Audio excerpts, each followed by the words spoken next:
오늘 우리에게 주시는 하나님의 말씀은 구약성경 출애굽기 17장 1절에서 8절까지의 말씀입니다.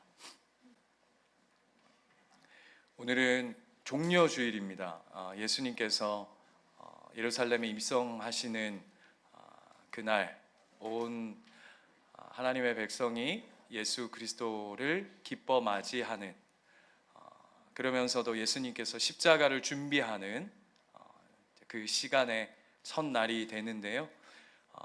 우리가 그 십자가를 묵상하며 또 예수 그리스도를 바라며 또 하나님 마음 가운데 깊이 풍덩풍덩 빠지는 복되고 귀하고 거룩한 주일 되기를 축원드리면서 출애굽기 17장 1절에서 8절까지의 말씀 한 절씩 교독하겠습니다.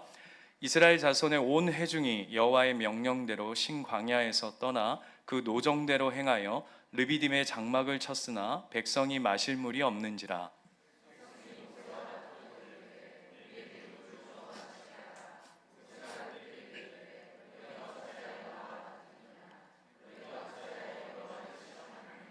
거기서 백성이 목이 말라 물을 찾으매 그들이 모세에게 대하여 원망하여 이르되 당신이 어찌하여 우리를 애굽에서 인도해 내어서 우리와 우리 자녀와 우리 가축이 목말라 죽게 하느냐.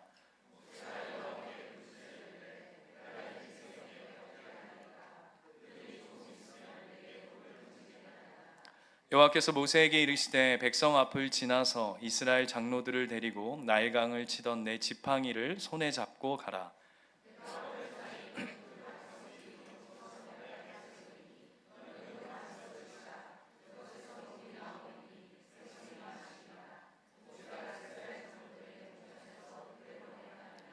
그가 그곳 이름을 마사 또는 무리바라 불렀으니 이는 이스라엘 자손이 다투었으며 또는 그들이 여호와를 시험하여 이르기를 여호와께서 우리 중에 계신가 안 계신가 하였음이더라. 그때에 아말렉이 와서 이스라엘과 르비딤에서 싸우니라. 아멘. 여러분, 단기 선교 가보셨습니까? 예.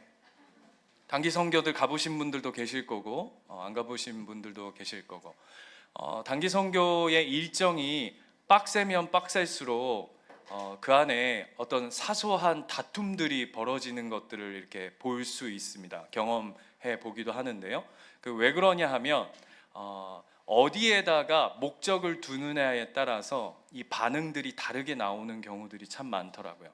예를 들면 예를 들면 선교사나 저 같은 목회자들은 단기 선교라고 하지만 선교 아니냐, 선교. 그러니까 사역을 제대로 해야 된다라고 이야기하면서 사역의 방점을 빵 찍는 분들이 있고요. 또 어떤 분들은 아이고 뭘 단기, 말 그대로 단기 아닙니까? 단기, 장기 아니고, 에? 단기인데 그럼 뭐 대단한 걸 하겠다고, 그래서 단기지만 한 일주일 가면 사역도 물론 하지만 사역 안 하겠다는 거 아닙니다. 사역을 좀 하지만 그래도 뭐 마지막 정도나 뭐 끝부분에서는 좀 쉬고, 또 여러분 뭘 원하죠? 먹을 거 잘 먹고, 그죠? 또 관광도 좀 하고 그 지역에 있는 것들을 좀 볼 수 있는 그런 여유로운 시간도 좀 있어야 되지 않냐라고 하면서 쉼파와 사역파가 충돌하는 일들을 통해서 이렇게 갈등이 드러나기도 합니다. 그 왜 그러냐 하면 그것의 목적이 무엇이냐에 따라서 그것에 대한 반응이 다르게 나타나는 것 같아요. 예를 들면 여러분, 하나님이 이스라엘 백성을 출애굽하신데도 분명한 목적이 있으셨습니다. 여러분 기억하십니까? 누가 그런 이야기를 하더라고요. 목사님 설교 시간에 묻지 말고 어차피 몰라요. 우리는 어차피 모르니까 어차피 네가 원하는 대답은 안 나오니까 그냥 네 마음대로 그냥 계속 이어가시면 된다, 이렇게 얘기하시던데, 예, 감사한데요. 어쨌든 그래도 확인을 하고 이렇게 생각들을 다시 한번 좀 모아가봐야 하는 거니까. 하나님이 이스라엘 백성을 출애굽 시키신 데는 분명한 목적, 하나님의 목적이 있으셨습니다. 그게 어디에 나오냐면 출애굽기 6장 6절 7절 한번 띄워주시겠습니까? 거기에 보면 이렇게 이야기해요. 이스라엘 자손에게 말하기를 나는 여호와라. 내가 애굽 사람의 무거운 짐 밑에서 너희를 빼내어 그들의 노역에서 너희를 건지며 편팔과 여러 큰 심판들로서 너희를 속량하여 너희를 내 백성으로 삼고, 여기가 중요해요. 그 목적이 뭐냐 하면 너희를 내 백성으로 삼고 나는 너희의 하나님이 될 것이다. 그러니까 하나님이 이스라엘 백성을 출애굽시키신 목적이 뭐냐 하면 이스라엘 백성을 내 백성으로 삼고 내 것으로 삼고 나 하나님 여호와를 그들에게 주리라 하시는 그 약속을 이루시기 위한 목적이라는 거죠. 이해되십니까? 외우세요. 출애굽기 하는 동안 하나님이 이것이 하나님의 뜻이요 목적이요 하나님의 백성을 향한 하나님의 마음이다 라고 하는 것입니다. 그렇다면 이스라엘은 출애굽을 한 목적이 뭘까요?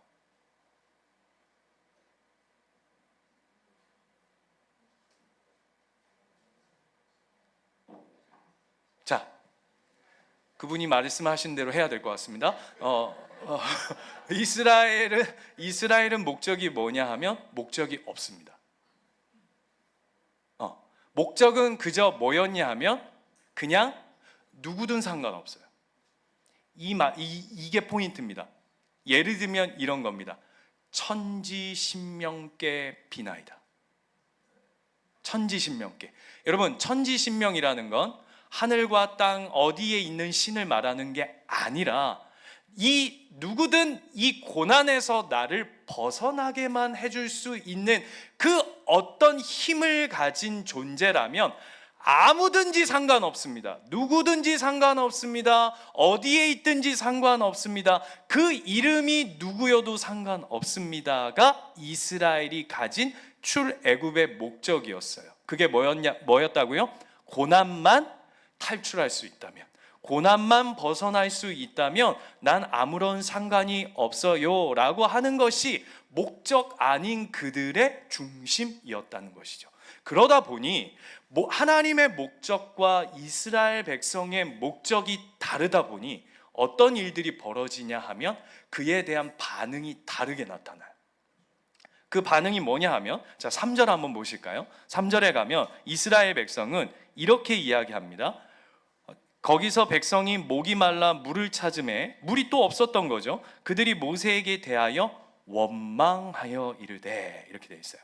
그런데 이게 참 이 원망이 조금 재밌는 게 1절을 한번 보시면 이렇게 돼 있습니다.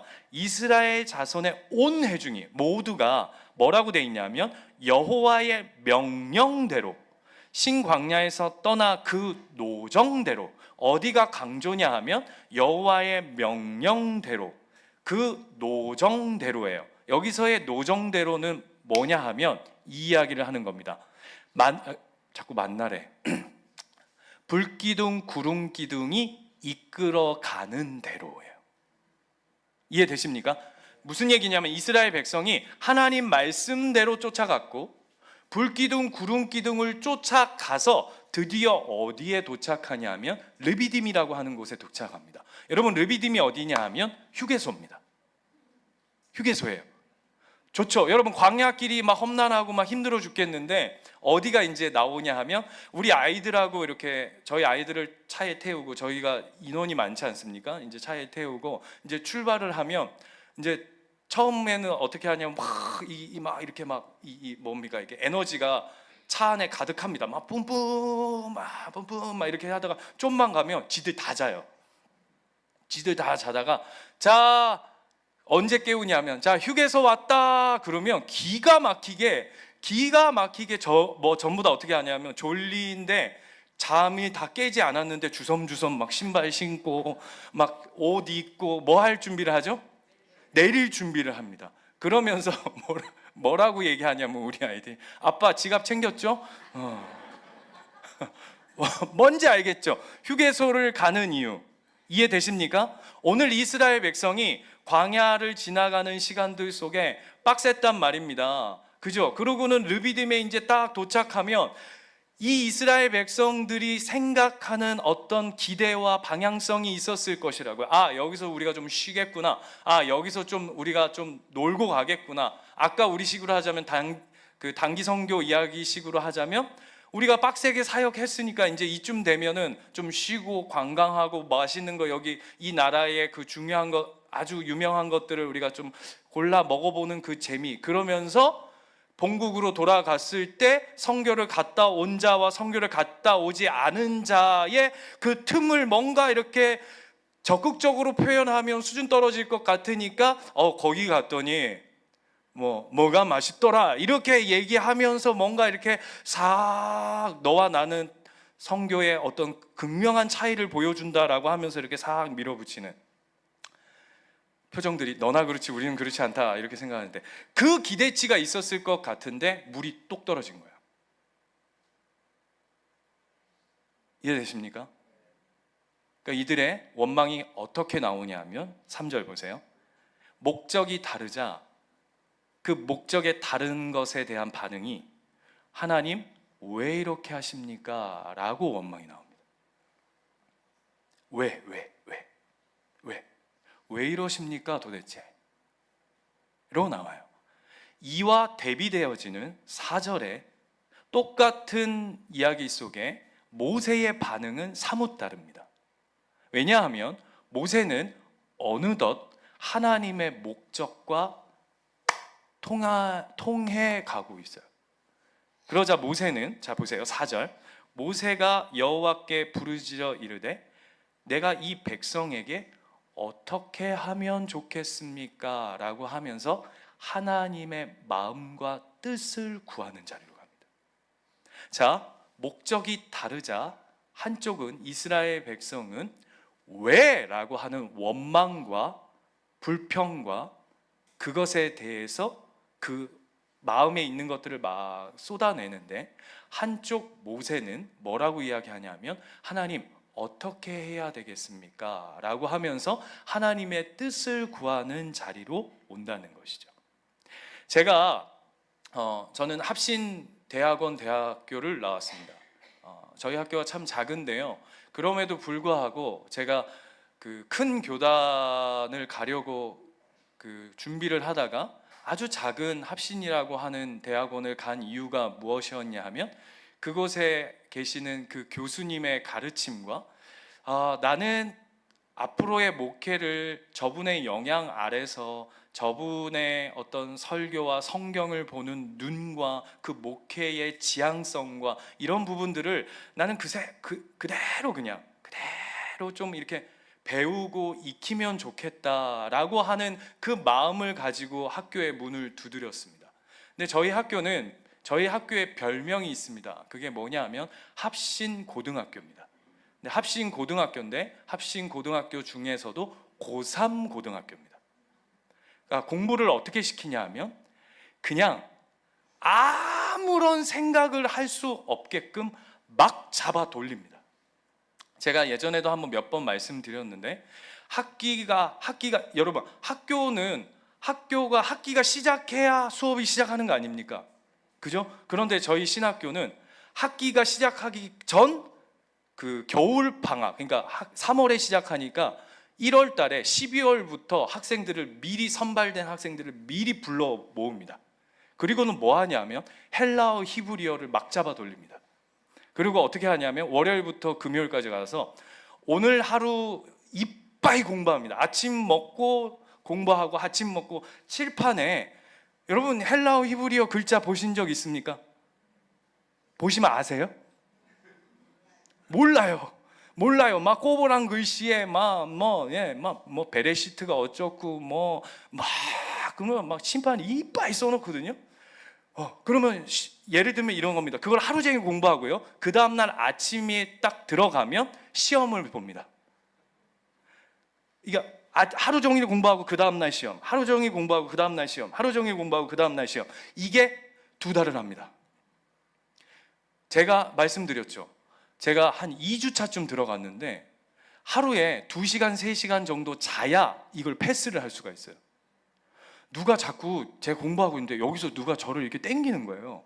여기서 이렇게 땡기는 거예요. 그래서 진짜 실합니다. 누구야? 여기 쳐다봤어요. 아무도 없어요. 이상하다. 뭐지? 그리고 또 막 공부하는데 또 누가 여기를 또 땡겨요.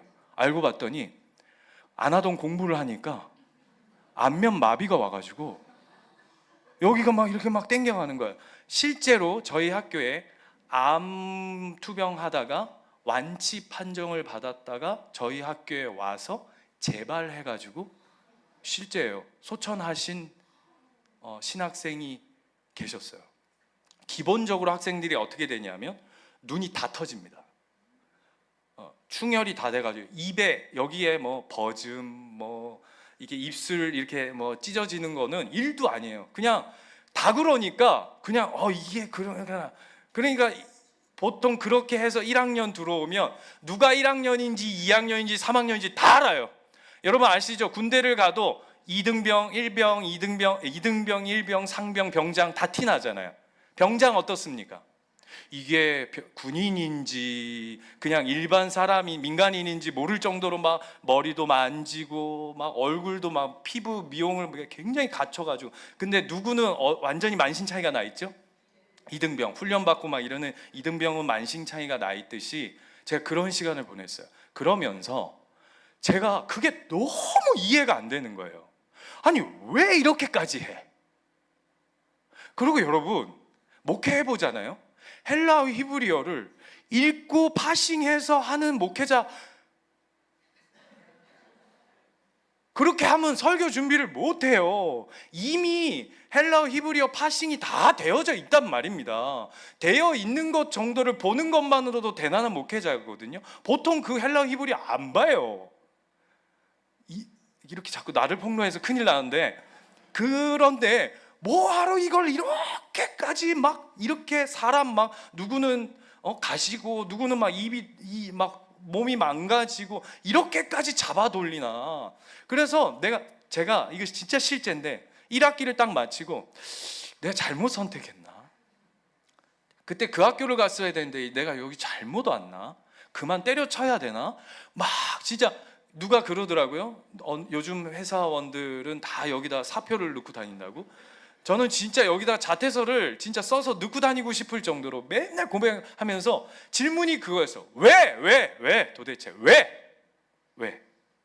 그런데 한 학기가 딱 끝났는데 저희 담당 교수님이 한 학기 수고했다고 이야기하시면서 교수님이 하신 말씀에 제가 입을 딱 다물었어요.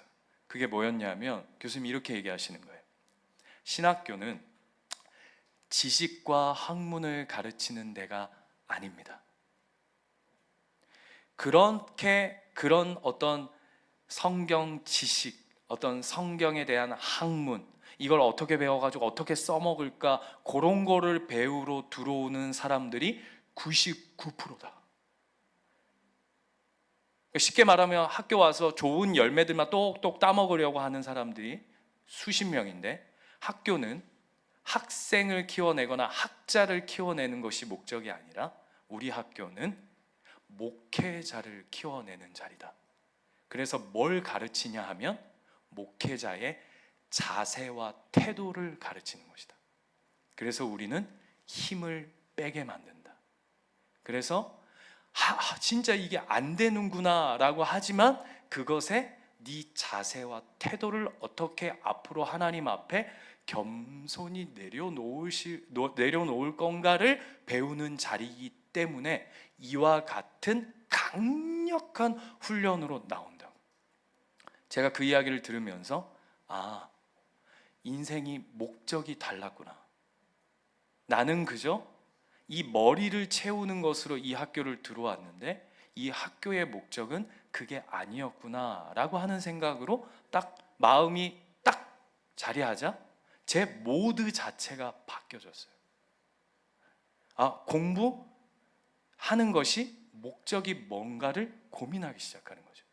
오늘 여러분, 오늘 이 말씀 앞에 우리가 다시 한번 하나님의 목적이, 하나님의 뜻이, 하나님을 알려주는 것, 하나님을 가르치는 것, 하나님이 어떤 분이시다라고 하는 것을 이스라엘 백성에게 배우게 하고 깨닫게 하고 체득하게 하고 그분이 그것을 목적으로 한다면 이 본문은 우리에게 다른 방향으로 들려질 것 같아요.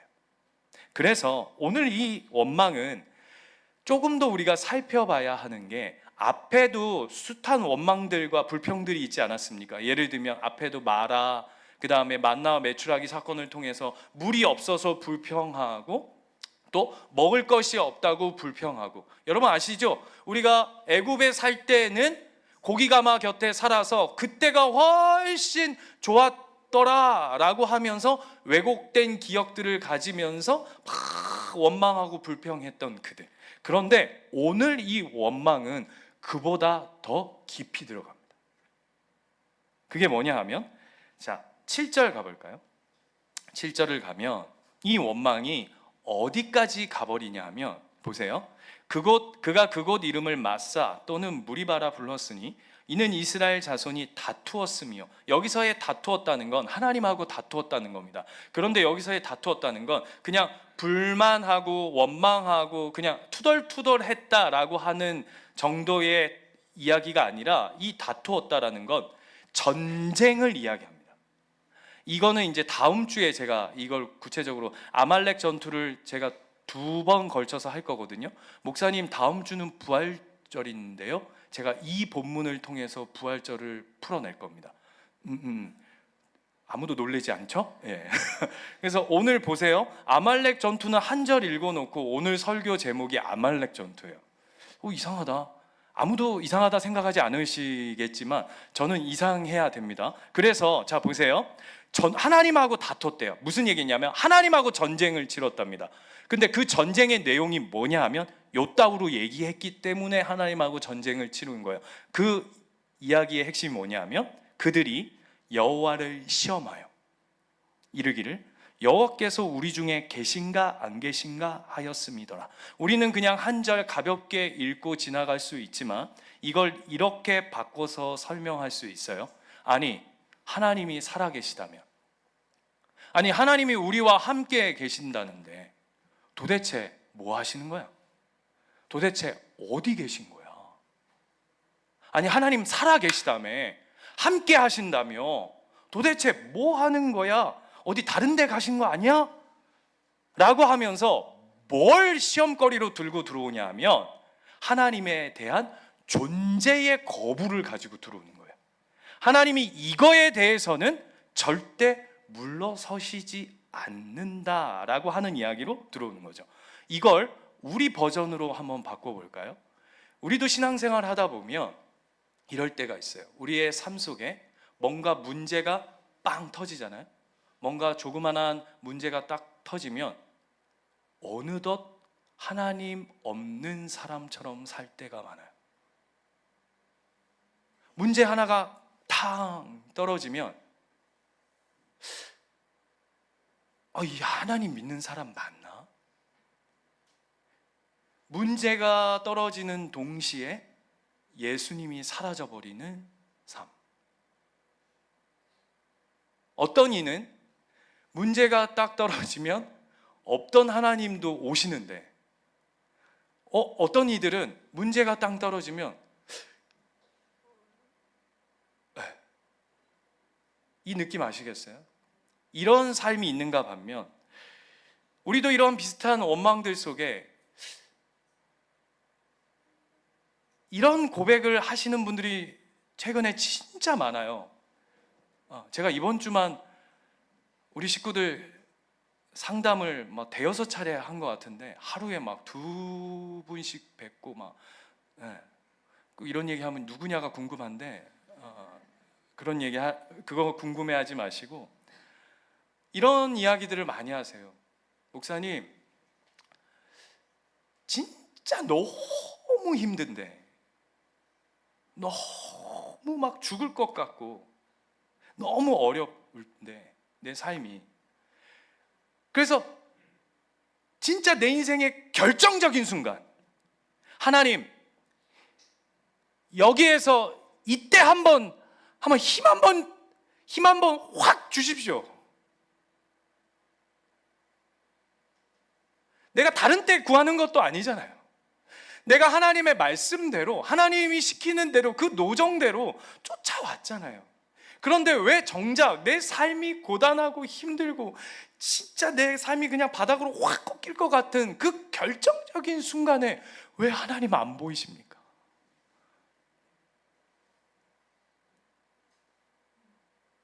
그 목사한테 따져요.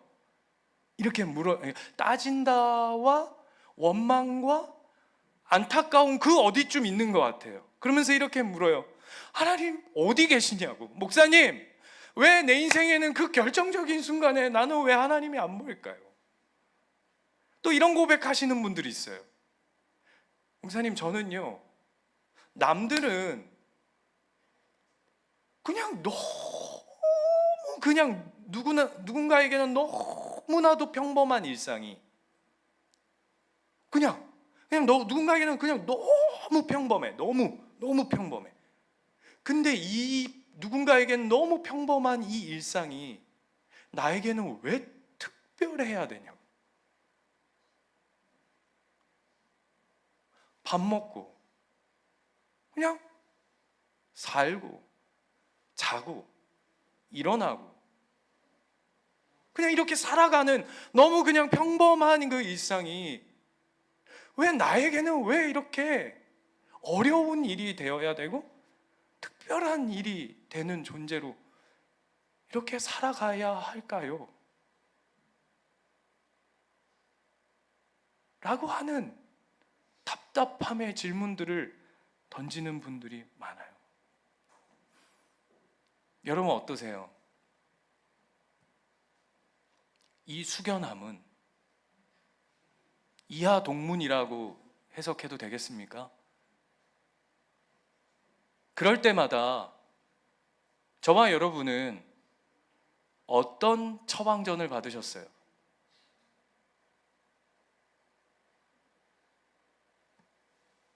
저 어릴 적 저는 모태신앙입니다. 특별히 저는 부흥회를 많이 다닌 사람이에요. 어린 시절에 그 당시 저 어렸을 때 유명 부흥사들 웬만하면 제가 다 깹니다. 스타일도 너무 잘합니다. 백정장에 백구두 신고 오시는 분들, 뭐 각자 스타일들이 있어요. 그리고 집회 내내 북을 쳐야 되는 분들, 또 어떤 분들은 설교하다가 설교가 막히면 갑자기 찬양을 하는데 이게 찬양인지 트로트인지 모르겠는 막 갑자기 설교하다가 큐 이러면 막 반주가 막 나와. 그럼 찬양 막 돌려. 그 사이에 막 생각하는 거지. 어린 나이에 그걸 보면서 참 저렇게 부흥회 하는구나. 그런데 그 부흥사들마다 가지는 공통된 레파토리, 그게 뭐였냐면 내가 목소리도 왜 부흥사들은 다 그런지 모르겠어요. 다 기도 많이 했다는 걸 보여주고 싶은 건지 뭐 모르겠는데 내가 뭐 이렇게 하는 거죠. 그러면서 뭐라고 그러냐면 내가 잘 들으세요. 중요한 얘기야. 죽고 사는 문제야. 뭐 이렇게 얘기하거든요. 그죠? 그러면서 딱 하면서 뭐라 그러냐면 내가 천국에 가봤어. 그러면서 뭐라 그러죠? 천국에 갔더니 지붕이 없더라. 못 들어보셨어요? 지붕이 없더라. 그래서 하나님이 정신 깜짝 놀라면서 다시 돌려주셔서 내가 이 땅에서 다시금 그 지붕 덮어야 되니까 여기서 이 남겨진 이 땅에서 진짜 하나님 앞에 헌신하고 충성되이 살아라. 저 이거 미친 듯이 들었어요. 나는 그게 무슨 어디 부흥사들 이렇게 학교가 있어서 가르쳐주는 과목 중에 한 과목인 줄 알 정도로 너무 똑같은 레파토리. 이 얘기는 무슨 얘기냐면 여러분, 내가 힘들어요. 하나님 도무지 어디에 계신지 모르겠어요. 나 너무 아파요. 하나님 어디에 계세요? 라고 하면 모든 교회들, 수많은 목회자들, 수많은 이야기들이 뭘로 그 사람들을 몰아붙였냐며 뭐라고 대부분 얘기하는지 아세요? 조금 더 가봐. 기도를 안 해서 그래.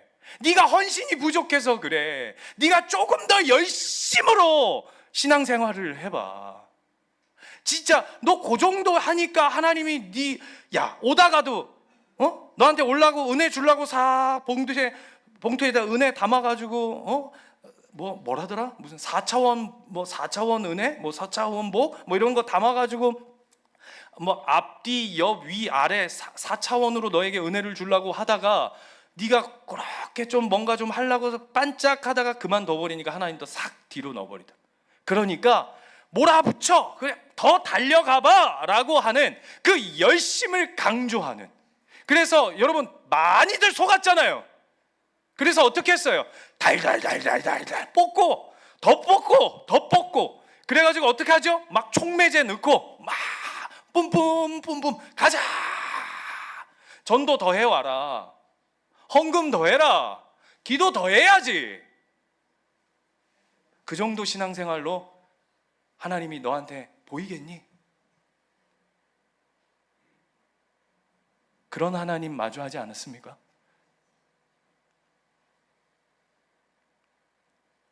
그 하나님 아니에요. 그건 바로죠. 바로. 왜요? 노예로 부려먹으려면 어떻게 해야 돼요? 채찍질도 하고 당근도 주고, 그래서 내가 원하는 자리에 세워서 뭔가 거기서부터 뽑아내기 위해서 그렇게 만드는 바로지, 그건 하나님이 아니에요. 우리 하나님은 그런 하나님이 아니시란 말입니다. 내가 슬퍼하고 힘들어하고 안타까워하고 주저앉아하고 막막해하고, 하나님은 여기 계신 거 맞습니까? 하나님 나 안 보입니다, 도대체 뭐예요? 라고 얘기했을 때 하나님이 막 몰아붙이면서 조금만 더 가봐라, 이 산만 넘으면 내가 거기서 널 환영하며 기다리고 두 팔 벌리고 서 있다 라고 하는 그 하나님이 아니라, 오늘 하나님 우리에게 뭐라고 말씀하시냐면, 그래서 갑자기 뭐가 난데없이 등장하냐면 아말렉 전투가 나오는 거예요. 아말렉 전투가 뭔지 아세요? 아말렉 전투는, 자 보십시오, 아말렉이라고 하는 나라는 성경에서 어떤 나라인지 근거가 없는 나라입니다.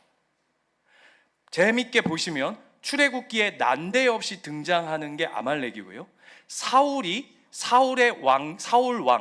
왕이 왕됨을 결정할 때 등장하는, 난데없이 등장해서 다 진멸하라 했을 때 진멸하지 않아서 사울 왕이 날아갔던 그때 아말렉입니다. 다윗도 똑같이 있습니다. 나중에 집에 가셔서, 우리 사무에서 했지만 집에 가보시면 다윗도 이 아말렉의 순간을 지나갑니다. 그게 아말렉이에요. 다음 주에 제가 더 자세히 할 텐데, 어쨌든 그런데 보십시오, 이것은 전쟁입니다. 여러분, 이스라엘에게 있어서 지금 가장 피해야 될 자리가 뭐냐 하면 전쟁입니다. 왜죠? 한 번도 해본 경험이 없어요. 그죠? 그리고 이스라엘은 오합지졸입니다. 군대의 어떤 시스템 자체가 없어요. 그냥 평생 대대손손 뭐만 하고 살았냐 하면 시키는 거 하는 그냥 노예로 살았던 그들이 무슨 누구와 전쟁을 합니까? 이해되세요? 아마 이럴걸요? 예를 들어서 아말렉하고 전투를 하는데 습관적으로 이럴 것 같아요. 야, 핵, 서, 학시, 딱 이러면 이 들고 나갔다가, 이스라엘 사람들 하면 무슨 칼, 총 이런 게 있는 게 아니란 말이에요. 이 당시에는 쉽게 말하면 그냥 몽둥이 들고 나가고, 여호수아 정도만 뭐 칼이 있었다라고 얘기하는데 뭐 얘기들이 많아요. 이 시대가 청동기 시대니까. 그럼 뭐가 있었을까요? 아무튼 뭐 돌 깎아서 끼워가지고 막 들고 나가고 이랬을 거란 말이에요. 근데 이 아말렉한테 막 이렇게 나름대로 갔다가 야, 서. 그러면 군인의 습성이 익숙한 사람이에요? 노예의 습성이 익숙한 사람이에요? 느낌 아시겠죠? 그래서 하나님도 이스라엘 출애굽했을 때 블레셋과의 전쟁을 나면 얘네들이 다 도망갈까 봐 뭐라고 하셨냐면 홍해로 돌렸다라고 했어요. 하나님도 이들한테는 전쟁이 있으면 안 된다고 얘기하셨던 그들에게 갑자기 난데없는 아말렉 전쟁이 벌어져요. 더 재밌는 건 이 전쟁이 너무 어처구니 없는 전쟁인 게 뭐죠? 모세가 손을 들면 이겨요. 손이 내려오면, 너무 재밌죠? 어떻게 알았을까요? 팔이 아프니까. 팔이 아파가지고 손이 점점 내려오면 기세가 점점 역전되어져 가는 거예요. 그래서 여러분 잘 아는 것처럼 어떻게 하죠? 양쪽에다가 아론과 훌이 모세의 팔을 지지해가지고 이렇게 듭니다. 여러분, 모세의 팔이 모세의 손이 아닙니다. 자, 본문 가볼까요? 5절 6절 5절 6절에 가면 여호와께서 모세에게 이르시되 백성 앞을 지나서 이스라엘 장로들을 데리고 나일강을 치던 내 지팡이를 손에 잡고 가라. 지금 모세의 손에는 뭐가 들려져 있냐 하면 지팡이가 들려져 있는 겁니다. 그리고 그 지팡이로 뭘 하라고 하나님 말씀하시냐면 반석을 쳐서 물을 내라. 그리고 그 물을 마셨습니다. 그리고는 갑자기 난데없이 아말렉 전쟁이 몰아붙이는 겁니다. 그때에 모세가 산꼭대기에 서서 뭘 하냐 하면 손을 든 게 아니라 지팡이를 들고 있는 겁니다. 왜요? 왜일까요? 하나님이 이걸 보여주고 싶은 거예요. 지팡이가 들려져 있는 겁니다. 성경은 뭐라고 이야기하냐 하면 하나님의 지팡이라고 얘기합니다. 이스라엘 백성에게 이야기하고 싶은 겁니다. 얘들아, 니들이 가장 위험할 때, 너희들이 가장 난감할 때, 너희들이 가장 고통스러울 때, 너희들이 가장 피하고 싶을 때, 도망가고 싶을 때, 절망 가운데 있을 때 이걸 어떻게 해야 되나 라고 이야기할 그때 하나님 어디 계십니까? 힘들고 어려울 때 도대체 하나님은 어디 계십니까? 더 이상 살고 싶지 않을 때, 내 모든 삶을 그냥 놓아버리고 싶을 때 하나님은 도대체 어디 계십니까? 라고 하는 질문에 하나님이 오늘 뭐라고 말씀하시냐면 내가 여기에 있다. 내가 그 전쟁 한복판에 너희와 함께 싸우고 있다. 이 얘기를 하는 거예요. 아무도 안 놀래요. 하나님이 이걸 가르치시는 거예요. 나 하나님은 니들이 상장 받아와가지고 하나님 이러면 옆에서 아이고야 멋지다 박수 막 쳐주고 사진 찍자. 그 다음에 시험 못 봐가지고 이러면 저 보이지도 않는 곳에서 저거 어떡하지? 내가 저한테 드린 비용이 얼만데 내가 잘못 선택했어. 저것들 그냥 싹 쓸어가지고 그때 모세가 얘기할 때 싹 바꿨어야 되는데, 이런 하나님이 언제 대답해 주실 거예요? 이런 하나님이 아니라고요. 내가 눈물을 뚝뚝 흘리고 내 인생이 내가 감당이 되지 않는 그 순간에 여기 계시다고. 여기 나와 함께 하고 계시다고요. 여러분, 드라마 중에 눈이 부시게라고 하는 드라마가 있습니다. 보신 분 계십니까? 김혜자 씨 주인공으로 나오는. 저는 그 드라마를 보진 않았는데 한 장면을 본 게 있어요. 거기에 뭐였냐면 아들이, 그 김혜자 씨 아들이 장애로 태어납니다. 한쪽 다리를 제대로 못 써요. 근데 30년 후에 그가 경비가 됩니다. 경비가 돼서 밖에 눈이 엄청 많이 왔는데 어머니가 이제 치매가 온 거예요. 치매가 온 어머니가 밖에 뭐 하나 봤더니 밖에 나와가지고 눈을 막 이렇게 쓸고 있는 거예요. 그래서 이제 이 엄마는 아들을 못 알아봐요. 치매가 와가지고. 그래서 이제 아들이 엄마한테 뭐 하세요? 그랬더니 그 김혜자 씨의 특유의 이게 힘이 있는 건지 없는 건지 모를 만한 그 속삭임으로 약간 우리 최희자 권사님하고 비슷한 버전으로 눈 쓰고 있어. 왜 이 추운데 눈을 쓰고 있어요? 그랬더니 우리 아들이 넘어질까 봐. 그래서 그러면서 뭐라 그러냐면 우리 아들은 내가 이렇게 눈 쓴 걸 몰라 이래요. 그래서 아들이 그 이야기를 듣고 충격을 먹어요. 왜냐하면 이 엄마가 평생을 그 아들이 다리가 장애인이다 보니까 막 몰아붙였어요. 일어나야 돼, 걸어야 돼, 달려야 돼, 버텨야 돼. 이 약물어. 어디 아프다고 학교를 안 가. 일어나, 달려가. 엄마가 엄청 모지게 한 거죠. 아들을 막 일어나, 어디 아프다고 엄살이야, 달려, 뛰어. 학교 늦으면 가만 안 둬. 그러니까 이 아들이 엄마가 그렇게 막 못되게 모지게 하니까 평생을 엄마한테 진짜 내가 저 우리 엄마는 도대체 뭐야, 뭐 계모야 뭐야, 내 막 원망하고 막 그렇게 산 거예요. 근데 알고 봤더니 아들 몰래 아들이 넘어질까봐, 미끄러질까봐 새벽 제일 먼저 일어나서 눈이 오면 그 눈 온 데를 아들 모르게 그 무려 30년이나 쓸어 놓은 거예요. 그걸 나중에 알아요.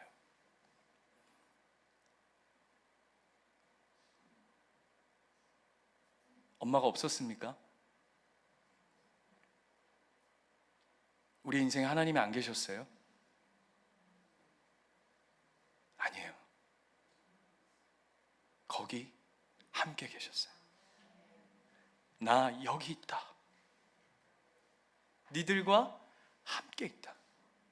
라고 하는 그 하나님의 마음이 이 출애굽기 17장 안에 왜? 라고 하는, 하나님 왜 이렇게 하세요? 라고 하는 그 질문 앞에 하나님의 마음을, 나를, 내가 어떤 하나님인지를 보여주시는 하나님의 마음이 가득 담겨 있는 거예요.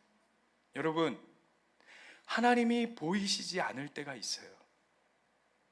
오늘 이 인생은, 이 이스라엘 백성은 하나님이 모세를 통해서 지팡이 들고 있으면서 나 여기 있다 이렇게 하지만, 저와 여러분의 인생에는 하나님이 목사 손을 통해서 이거 들고 네 여기 있대, 여기 있다, 목사님 기도해 주세요, 힘들어요, 네 여기 있지, 이렇게 안 하잖아요. 그래? 느낌이 이상하네. 못 알아들으신 것 같은데. 여러분 이스라엘 백성들이 하나님이 거기 함께하고 계심, 전쟁의 한복판에 싸우고 계시는 것을 이스라엘 백성들은 산꼭대기에서 모세가 든 손 지팡이를 보면서 들면 이기고 내리면 지는 것을 통해서 하나님이 우리와 함께하고 계시는구나 하는 걸 눈으로 봤지만, 우리는요,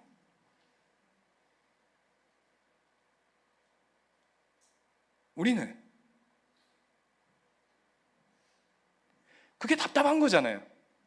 목사님, 얘들은 봤는데 우리는 못 봤잖아요. 진짜 못 봤습니까? 아니요. 그게 뭔 줄 아세요? 십자가예요. 그게 십자가라고요. 하나님이 여기는 계실까? 이 자리에, 말도 안 되는 이 자리에, 내 삶의 시궁창 같은 자리에 하나님이 오실까? 얘야, 그 자리에 내가 너와 함께 한다라고 하는 걸 보여주는 가장 강력한 사건과 증표가 뭐냐면 십자가잖아요. 여러분, 하나님이 보이시지 않는 것 같을 때 십자가를 보는 거예요. 그래, 하나님이 지금도 나와 함께 하시는구나. 하나님이 도무지 여기는 못 오실 거야, 이 자리는 하나님도 모른 채 하실 거야 라고 하는 그 자리에마저도 하나님이 오셨어요. 그게 예수 그리스도의 십자가의 자리라고요. 그래서 한 주 동안 진짜 죽을 것 같은 자리가 마주하거든, 막막해 뒤돌아서고 싶은, 진짜 죽는 게 낫지 않을까라고 하는 그런 어려움과 고난과 힘듦과 고통이 찾아올 때마다 저 십자가를 바라봄으로